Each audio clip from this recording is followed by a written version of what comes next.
Senator Warnock. Thank you so very much, Madam Chairman. Whenever I'm back in Georgia, I hear about the rising costs for families, and I'm deeply alarmed by how the global semiconductor shortage is behind many of those rising costs in the automobile industry. We've seen costs increase for new cars by 11%, 37% for used cars.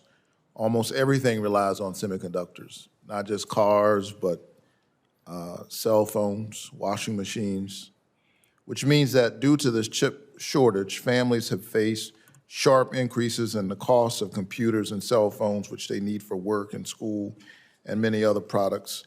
Mr. Gelsinger, yes or no, do you agree that the semiconductor shortage has likely contributed, at least in part, to higher prices of things that families rely on, like cars, computers, and washing machines? Yes, I agree.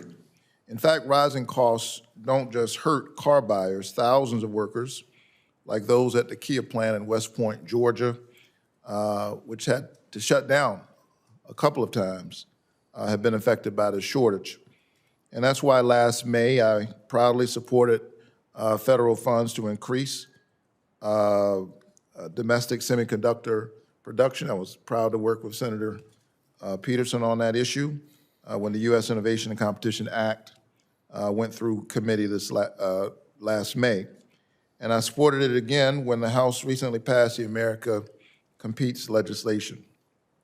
Mr. Gelsinger, do you also agree that providing additional resources to the Chips for America Fund would help alleviate the semiconductor shortage?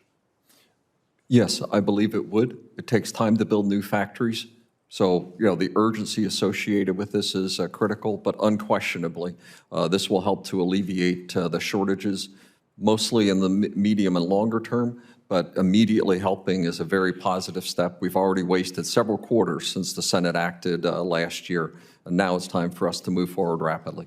I agree. I think it's past time and that Congress move immediately and pass this funding that the President needs to sign into law.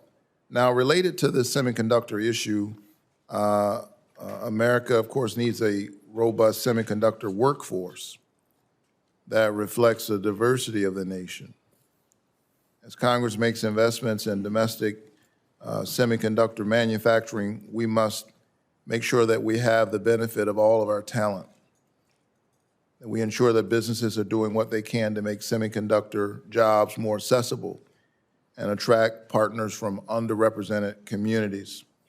I'm a graduate of an HBCU, I'd argue the greatest of all, Morehouse College. But I've long been a champion for all of our HBCUs, which have been punching way above their weight, doing so much for so many for so long with so very little resources. I'm proud to have fought for $1.2 billion in funding in the recent competition package to support research capacity building at HBCUs and MSIs, including for semiconductor-related research.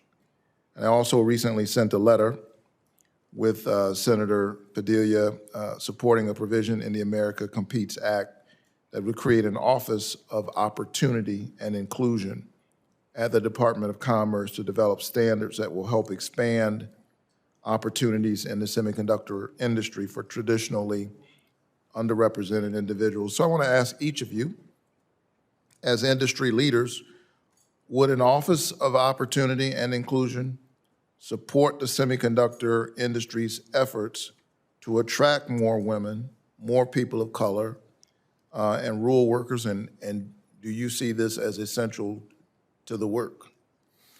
Mr. Gelsinger?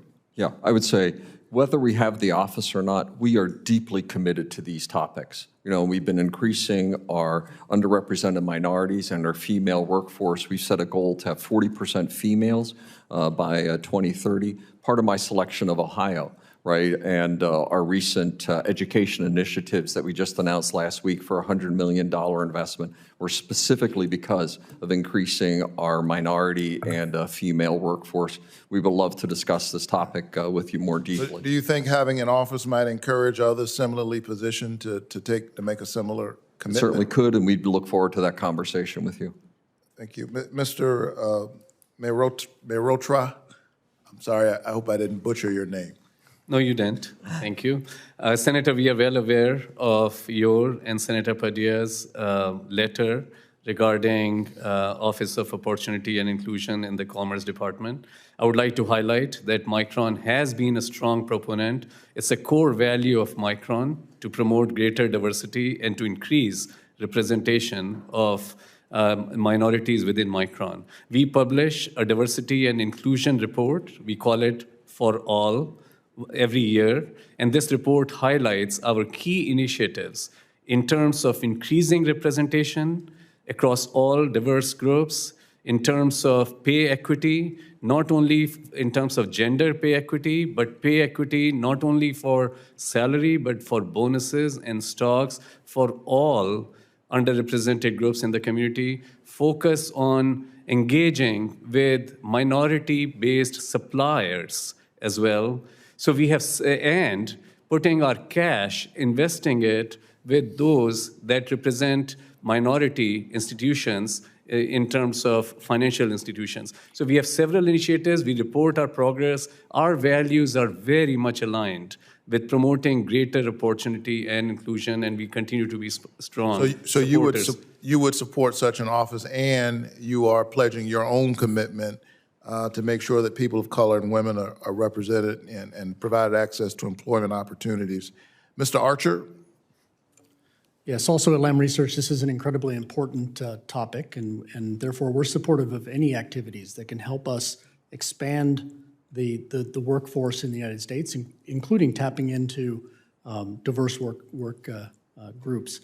One of the things that we're most proud of is we partner with organizations like the National GEM Consortium, which has members, many of which are the HBCUs. And what we promote is trying to help students pursue advanced degrees, masters and PhDs in science and engineering, so that they can build meaningful and long-lasting careers in companies like ours and others throughout the semiconductor industry. Thank you all so much. I look forward to working with industry leaders to increase semiconductor production in our own country and that we make good use of all of our talent. And Senator, I just wanted to highlight to you that we recently opened a center in Atlanta, Georgia, and we are engaged with HBCUs there as well. And the purpose of this design center that we have opened there, where we'll be recruiting 500 engineers over the course of next few years, is really to, again, tap into outstanding, diverse talent that exists in the region. Thank you so much. I don't see Senator Fisher or Young.